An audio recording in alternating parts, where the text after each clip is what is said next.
Laredo International Airport. Continental Express is such a watershed moment for accident investigation. Outside looks good. Okay, done the cockpit scans. We're set for the before start checklist. Continental Express Flight 2574. It happened extremely fast. The force was so violent, the plane was unflyable. Oh my God, look.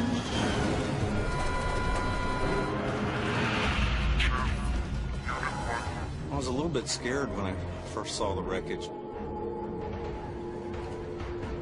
I told him that I thought it was a bomb went off. Kaboom! The wreckage will tell a chilling story. If they had strictly followed those procedures, this accident should not have happened.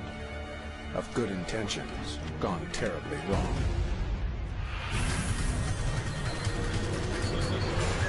Mayday.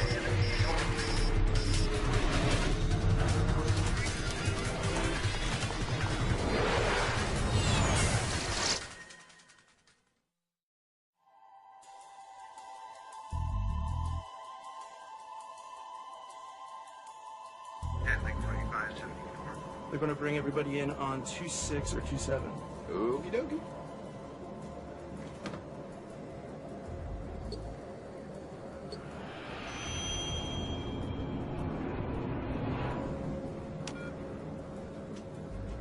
Autopilot off. Continental Express, Flight 2574, and its 11 passengers, nears the end of its 1-hour flight from Laredo to Houston, Texas.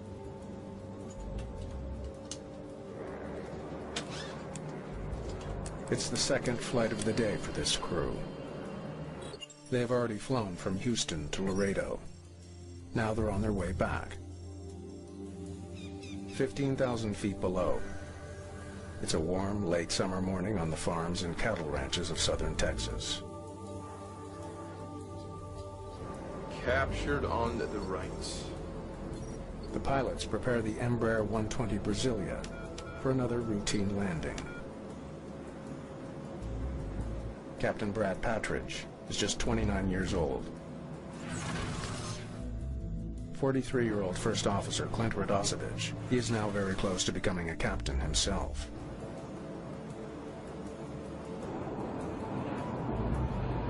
They are 110 kilometers from Houston, home for both pilots. Pushing this descent, making like the space shuttle.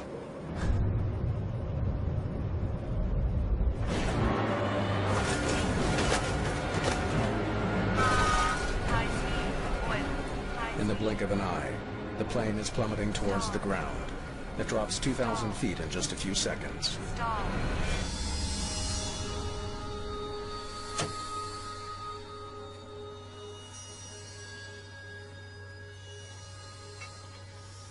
Far below, Kerry Labai and his brother Clifton are working on their farm. My brother and I heard an explosion. We both looked up in the air, and it was, oh my God, look. Seen a plane coming out of the air. The plane was spiraling. Flight 2574 plummets to the ground at more than 500 kilometers an hour.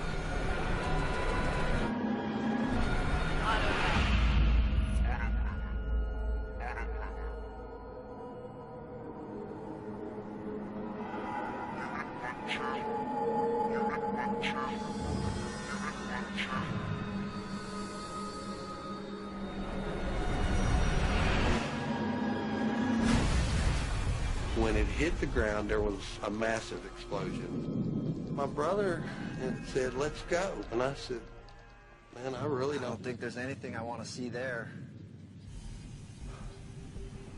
When I made the 911 call, they were asking for directions, and I told them, I said, all you have to do is follow the smoke.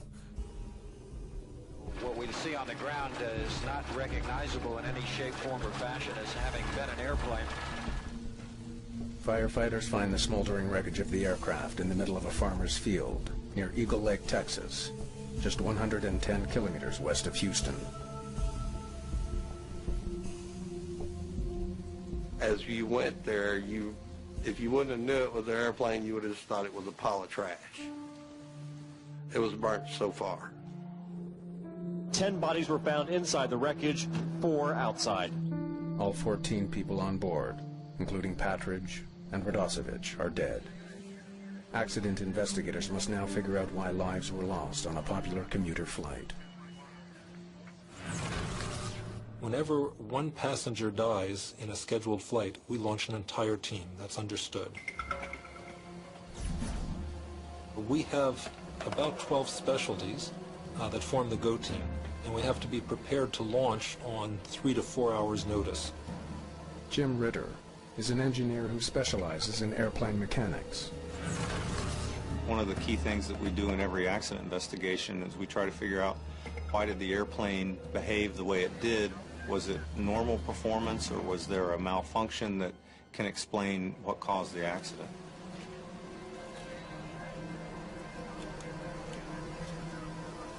I was a little bit scared when I first saw the wreckage. The airplane was destroyed, and there wasn't a lot to go on. Deepak Joshi is an expert on the structure of the aircraft itself. I went straight to the main wreckage where I found most of the airplane. My first order of business was to locate the 4 corners of the airplane.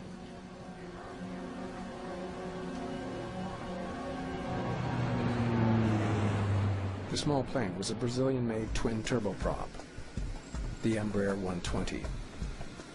Its size and speed have made it popular with regional airlines in the U.S. The Continental Express fleet includes 34 of the aircraft.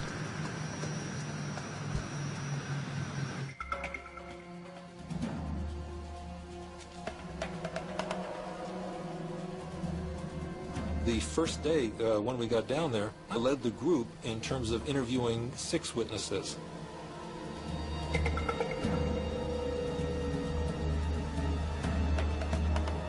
And one of them reported that the airplane appeared to be in a routine descent to the airport, and as he watched it, he saw that there was an explosion. There was an explosion. I told him that I thought it was a Bomb went off, and it was spiraling as it went down. When it hit the ground, there was a secondary explosion. And kaboom!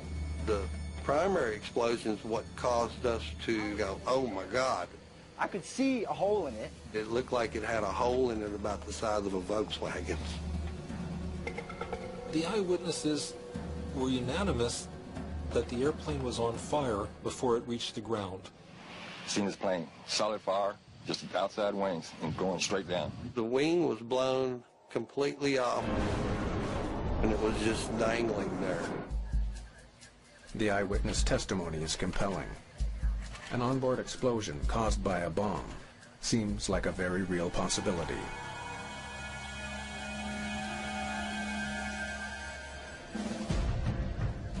Agents from the Federal Bureau of Investigation are quickly on the scene, looking for evidence of foul play. The FAA said that they believed that there had been a mid-air explosion and it went off the screen very rapidly. The FBI had gotten a report that someone had placed a bomb on the aircraft, and they were being very careful and making sure that there was no evidence of any kind of bomb or criminal activity. The NTSB has heard reports of a federally protected witness testifying in a Laredo drug trial who was reportedly booked on the Continental flight. The suspect missed the flight after the trial ran late. What I'm telling you is our investigators have nothing on that. I don't know how much more clear I can be on that. The wreckage itself gives the investigators an immediate clue about the crash. I saw the cockpit was there, the fuselage was there. The left wing had folded under the right wing, and a portion of the vertical stabilizer was there. But the horizontal stabilizer was missing. The Embraer 120 is what's called a T-tail airplane. The horizontal stabilizer sits on top of the vertical stabilizer. And then I wondered, where could it be?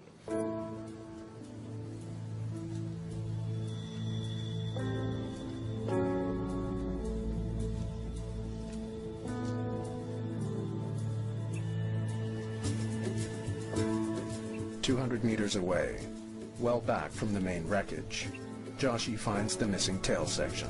Can someone help me get a bearing on this? That made me believe that there is definitely an in-flight breakup of an airplane. All right. A lot of the various pieces were scattered around, so one of the key questions that we kept asking ourselves was, what happened first? What initiated this event?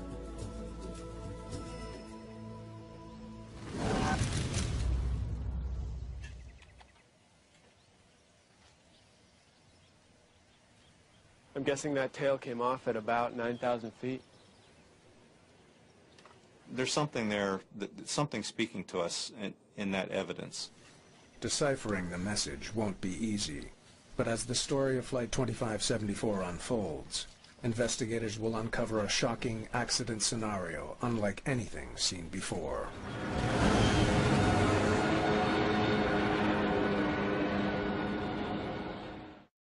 14 people aboard were killed, among them the pilot, Captain Brad Patridge of Kingwood. NTSB investigators recover the black boxes from the rear fuselage of Continental Express Flight 2574. The recorders are pivotal in our work. It's really what gives us a window into what happened. If we didn't have the flight data recorder, we don't have the cockpit voice recorder, we don't have a lot of information to go on. The black boxes will be rushed to Washington for analysis. Investigators focus next on the plane's severed tail. There is a missing piece of the puzzle, and it does not reach the main wreckage. That's where the focus tends to go. From its position 200 meters back from the rest of the wreckage, investigators can tell it was one of the first parts to come off the plane.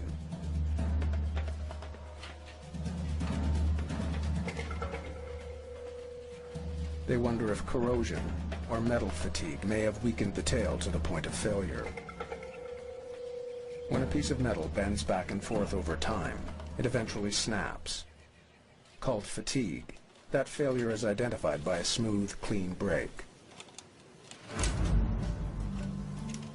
We started to look at the fracture surfaces of the vertical stabilizer. But the edges of the tail section aren't smooth. They're jagged. In this particular accident, we did not see any brown color rust. No corrosion, no fatigue. The fracture surfaces clearly indicate that the tail was ripped off suddenly. In Washington, NTSB technicians open the black boxes. The cockpit voice recorder is our single most important piece of evidence. It records everything that's said, all sounds in the cockpit for the last half hour before impact. You can hear cockpit sounds that can be very helpful. So you can hear what the engines are doing, you can hear a whole bunch of things. We do analysis on that. But no voice recorder comes with a guarantee. It's a complicated piece of electronics, hooked up to several microphones. After slamming into the ground at almost 500 kilometers an hour, there's a chance the recording may be damaged or lost. In Texas, the FBI field unit finishes testing remnants of the plane for any residue from explosives.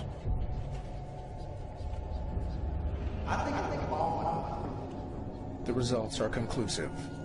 There was no bomb on board Flight 2574. It became pretty obvious that we had a structural reason for the accident and not really a bomb or any kind of criminal event.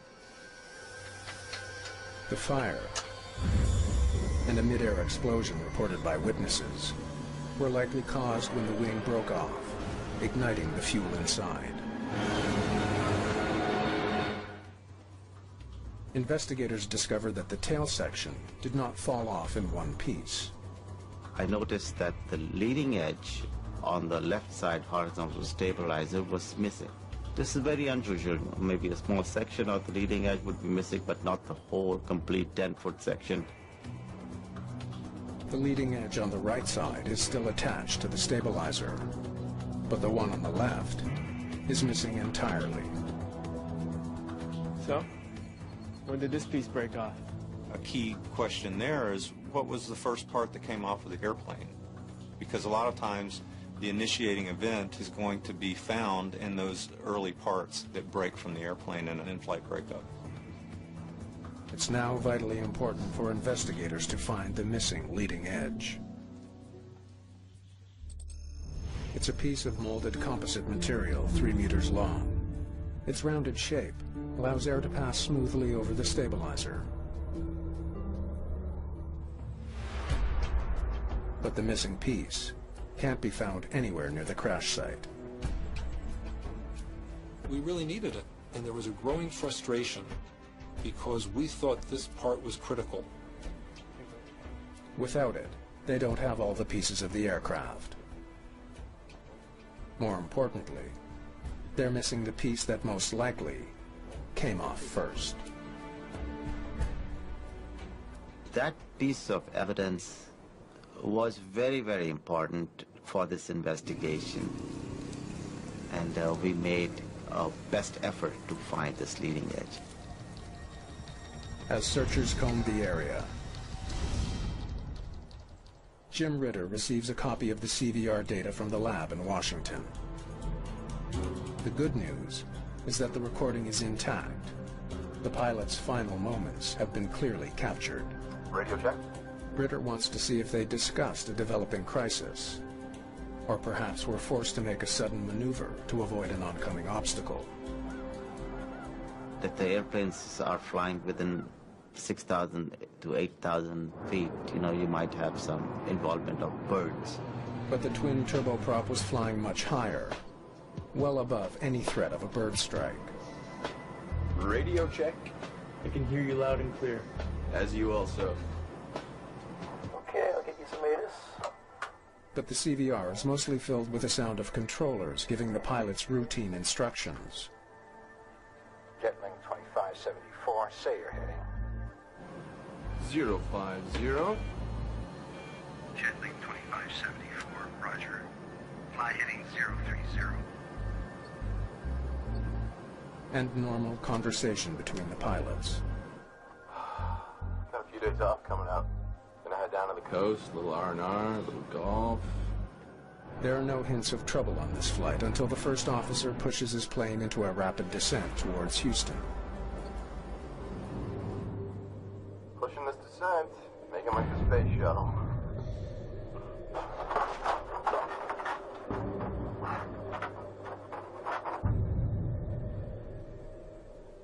Well, the CVR showed us that the flight crew was totally professional. I mean, they were not doing anything that they shouldn't have been doing.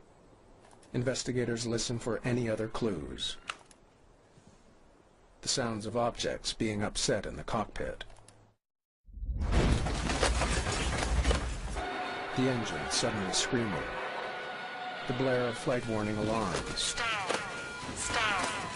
But there's no more conversation at all.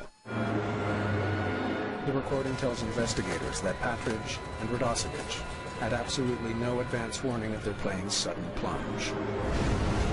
The event happened extremely fast.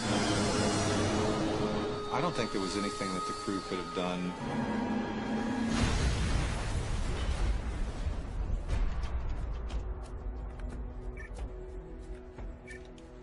An analysis of the flight data recorder comes to the same conclusion. We didn't see anything unusual about the accident flight until the very instant that we had the pitch down. Until the plane went into a dive near top speed and broke up, there was nothing abnormal about this flight. The cause of the crash remains a mystery. Finding the one missing piece of the tail is now more important than ever.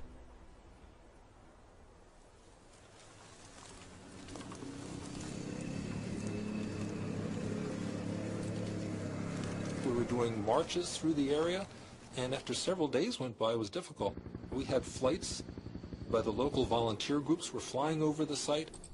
They're searching a 12 square kilometer area for a 3-meter long composite piece. Finding it is a long shot. The search for Flight 2574's missing tailpiece has become desperate. There was this growing theme that we have to find that part. And there was a frustration that it was way more difficult than we thought. We had engineers from the aircraft manufacturer helping to tell us how heavy the parts were. Do you have the weight of the piece? The dimensions of the parts so that we could figure out what drag levels we might see. Ritter logs the coordinates of the crash site. He studies the weather patterns from the day of the accident. So I took that information, put it together, and calculated where the leading edge radius should be. Finally, he comes up with a possible location for the missing piece.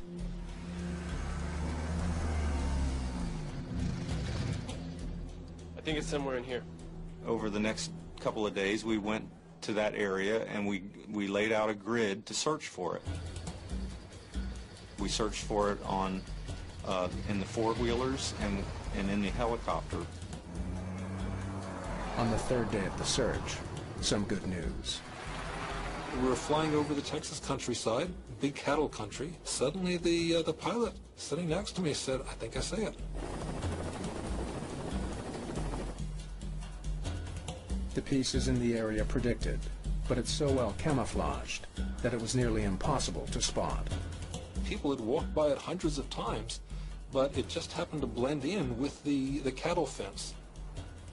Hey Jim, we found it, and it's just where you said it was. Of course it is. You just weren't looking hard enough. We had spent several days, all day long, long days and nights, calculating where to look, and so I was elated when we finally found the part. Now that the leading edge has been found, investigators believe they finally have all the pieces of the plane. We were really excited because it's important. You want to do your best to understand what happened in an accident. And if you didn't have the key part, there would always be questions. Right away, they noticed something unusual. The evidence indicated that the leading edge upper surface holes were absolutely clean. No elongation, no damage. But the holes that hold the piece to the bottom of the stabilizer look quite different. The lower surface holes onto the leading edge were elongated. They were cracked as if you have pulled it through the fasteners. The missing piece was found over a kilometer southwest of the tail section. There is no question it was the first piece to fall off the plane.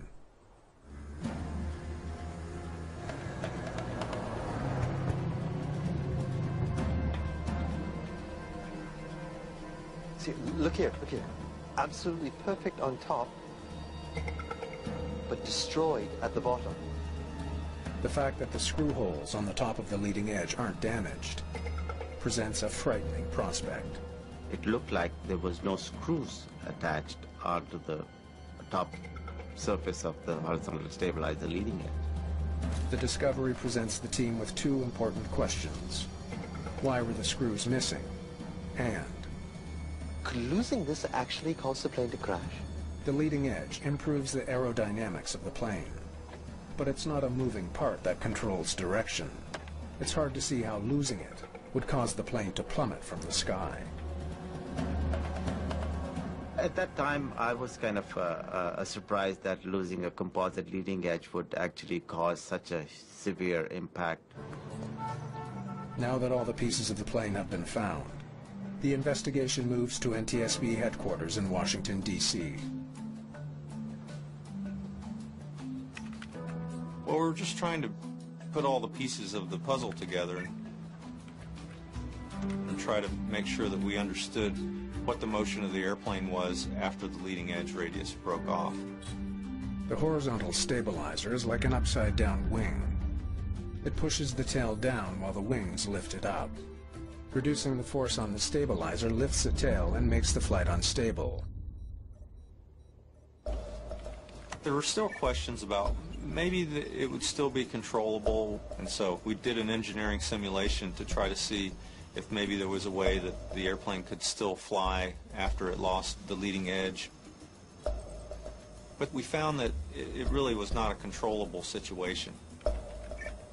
After the leading edge radius broke off of the airplane, it was a negative 5G pitch over. Once the angle of attack exceeded the negative limits, it actually broke the wing apart. So it was not a survivable event.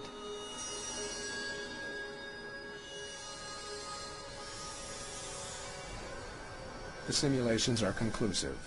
Losing just one leading edge along the horizontal stabilizer will send the plane into a catastrophic nosedive. Precisely what witnesses say happened to Flight 2574. If there's any component of the wing that you don't want to lose, it's the leading edge. The team now knows what triggered the crash, the loss of the stabilizer's leading edge. But what they still don't know is why the part seems not to have been properly attached. Examining the maintenance records for the aircraft, Brenner makes a disturbing find. A maintenance crew worked on the horizontal stabilizer the night before the accident. The evidence was mounting that we really needed to look in depth at the maintenance procedures done the night before and the maintenance area. Continental Express is one of the most popular carriers in the United States. The lives of thousands of passengers depend on the entire fleet of aircraft being properly maintained. Investigators urgently need to find out what went wrong in the hours leading up to the crash. NTSB investigator Malcolm Brenner travels to Houston Intercontinental Airport to talk with the maintenance crew that worked on the plane the night before it crashed. In general, we wanted to visit the facility to see what the facility looked like, and then to go through specifically what had been done the evening before. Now, many times a lot of work happens on these overnight shifts, and they have to get an airplane back out to fly the next day. Terry Von Thaden teaches aviation safety. She now uses Flight 2574 as a case study. So there's a push to turn this aircraft around quickly. Sometimes you can get the work done, sometimes you can't. In preparation for winter, Continental Express had been inspecting and repairing the de-ice boots on its fleet of Embraer 120s. The de-ice boot is a rubber bladder that can be inflated by the pilots to break up ice on the wings and tail. We wanted to interview every mechanic, supervisor, and inspection person who took part in that activity. Brenner's particularly interested in 3 employees. Shift Supervisor Adam Dillon, Troy Anderson, an inspector responsible for checking the work of the mechanics, and the evening shift supervisor who started the job, John LePage. Thanks for taking the time. So, what was the plan for the night?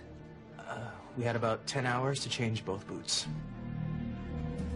Replacing the boot involves removing the leading edge, stripping the old boot off it, and putting on a new one. The entire piece gets screwed back onto the horizontal stabilizer. This is a big job to do all in one night. It was scheduled to have these replaced during the midnight shift. Somehow, the evening shift had some extra time and decided they can help out get this airplane out, so we'll get it started. Grab what you need. I'll get the boots. Watching over the work being done by the mechanics is Inspector Troy Anderson. I had some time to lend a hand. We went up to the stabilizer to start the job.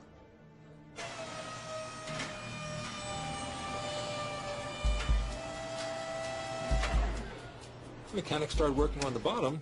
The inspector volunteered to climb up on top of the thing and get the top ones. The evening shift, the second shift of the day, was going to remove the screws holding the leading edge in place.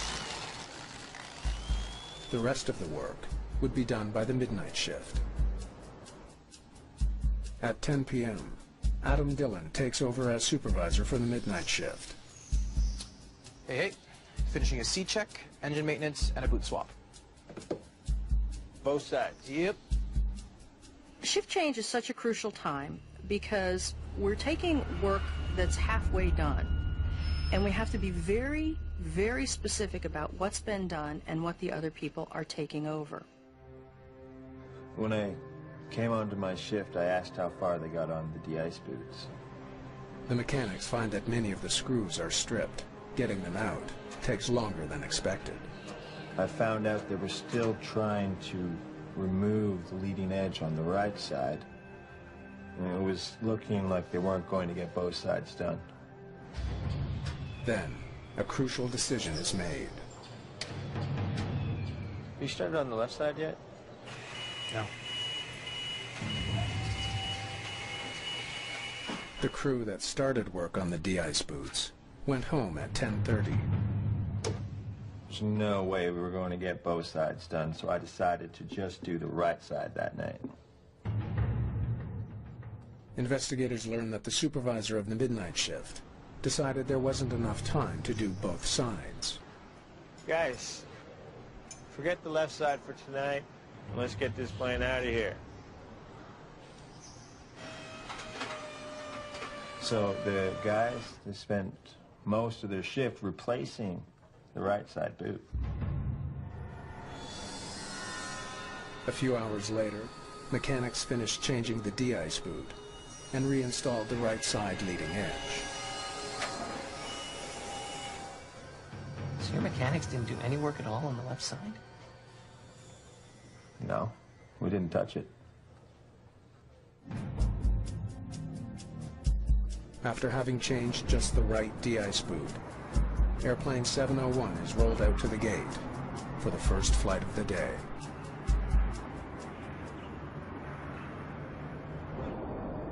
Three hours later, the left leading edge rips off the tail, causing the aircraft to plummet almost 12,000 feet to the ground.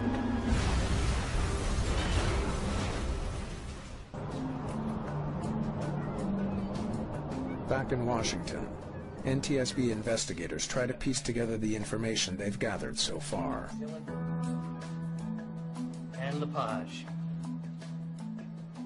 The individual mechanics, the supervisors, in general, I thought we had good cooperation. They did describe what they were doing. I think they were credible. I believe they were trying to help. Where was Anderson if he was helping? We had about 10 hours. No way we were going to get both sides done. I had some time to lend a hand. The second shift. Investigators are almost certain that the screws were removed from the top of the left side leading edge and never replaced. But maintenance workers insist they only worked on the right side. Investigators are puzzled. So the second shift started the job. These guys, they started on the right side. Their inspector, he helped them. It's always dangerous when you change from one shift to another shift, and that's why there are very strict procedures about that. They were bypassing them. The inspector jumped in to get this airplane moving. That was all disturbing. Did he ever say what he did up there? Yeah, that's great. Let me see that. Help the mechanics remove the de-ice boots. What does that mean?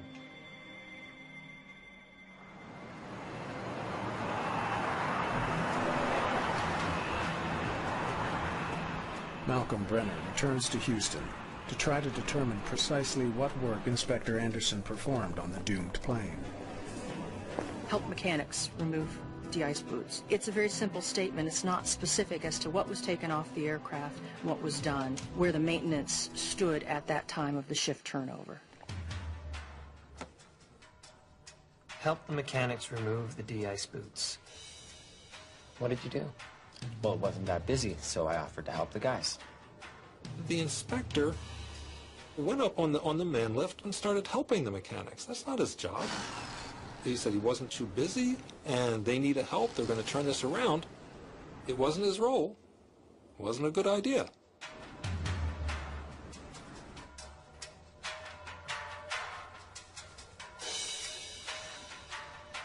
So what side did you work on, Troy? Just the right? Both. Look, when I left, the plan was to do both sides.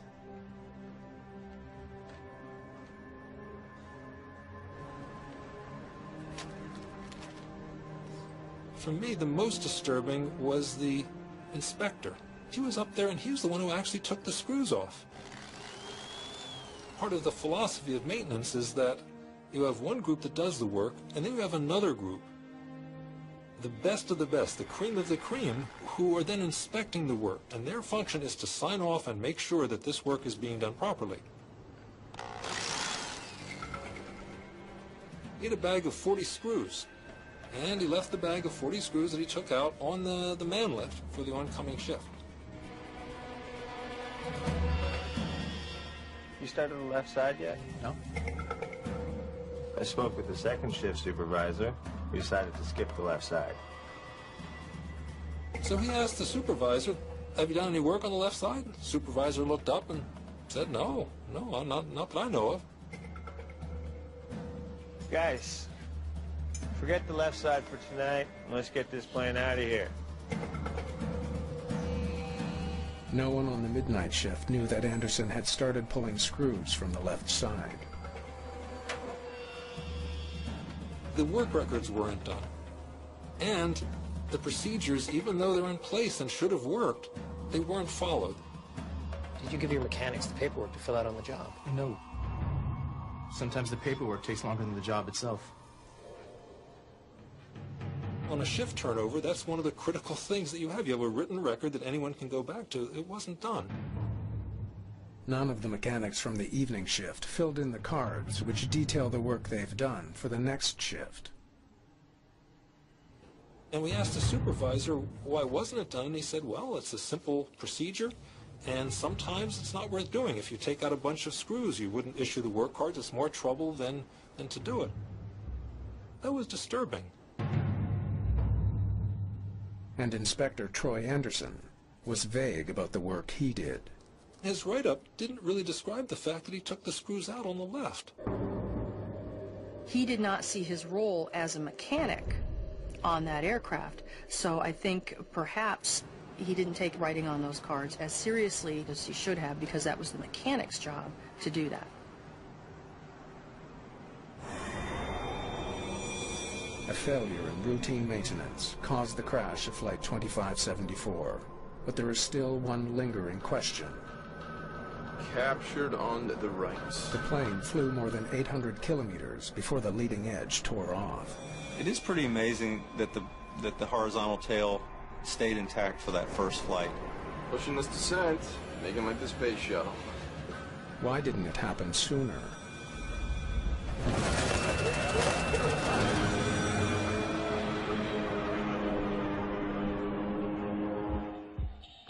Investigators pore over the recorded data from both flights. They compare flight parameters like speed, heading, altitude, in search of anything that might provide an answer. It was a question of, how much the forces would have changed.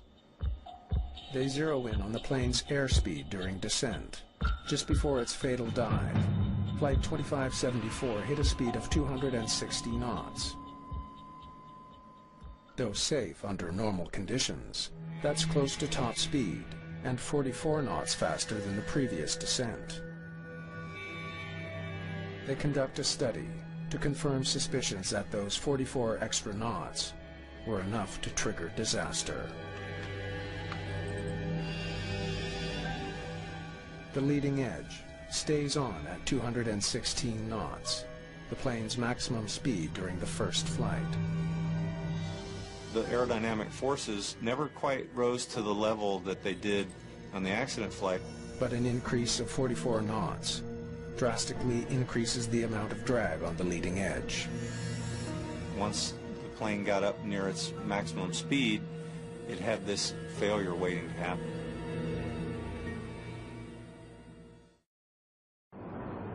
The tragic significance of First Officer Radosevich's last words is now clear to investigators. Pushing this descent, making like the space shuttle. His high-speed descent sealed the fate of Flight 2574. The airplane broke apart at the highest speed that it reached since the maintenance was done the night before. The aerodynamic forces were very high, and so eventually they were enough to bend the leading edge radius downward because it wasn't attached anymore on the top of the horizontal tail, and they bent it downward to the point where finally the oncoming air was powerful enough to break it off. At 260 knots, the leading edge rips off. When that part failed, the plane was unflyable. High speed, oil, high speed. I mean, the force was so violent. Engine. On the cockpit voice recording, the pilots don't say anything after it happens. They were probably incapacitated. It's that violent.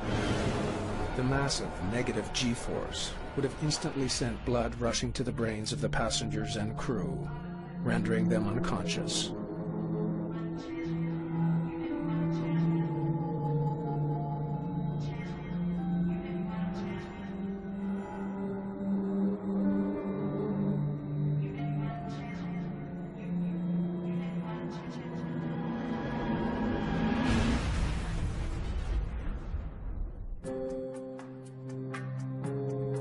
The NTSB blames the accident on the failure to reinsert all the screws holding the left leading edge to the tail. My heart reached out to the people that had worked on the airplane because I knew that this was a human error, and whoever had been involved in that maintenance, I'm sure, was going to feel very badly about the situation.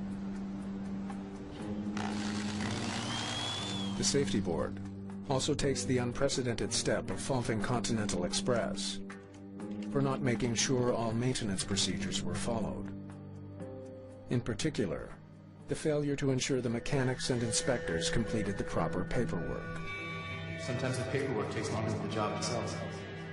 This was a preventable accident. If they had strictly followed those procedures, this accident should not have happened. The Continental Express accident is such a watershed moment for accidents and accident investigation in particular because it's one of the first times that the culture of the organization was mentioned in an accident investigation. Never before has the NTSB cited an airline's senior management for allowing a climate where rules get bent. Leadership needs to understand their accountability in these accidents and have more commitment towards the people on the line so that they can do their jobs properly and effectively. As a result of the crash, airlines now put much greater emphasis on making sure all safety procedures are followed. They use computerized systems to more precisely track mechanics' work. But better technology is only part of the solution. One of the things we try and get people on the front line to do is talk. We try and encourage them to speak up, that there are no stupid questions. Every question is important. This is a case where small deviations by many people, where cutting corners in small ways that appear small to each person can accumulate to cause this horrible accident, a horrible and preventable accident.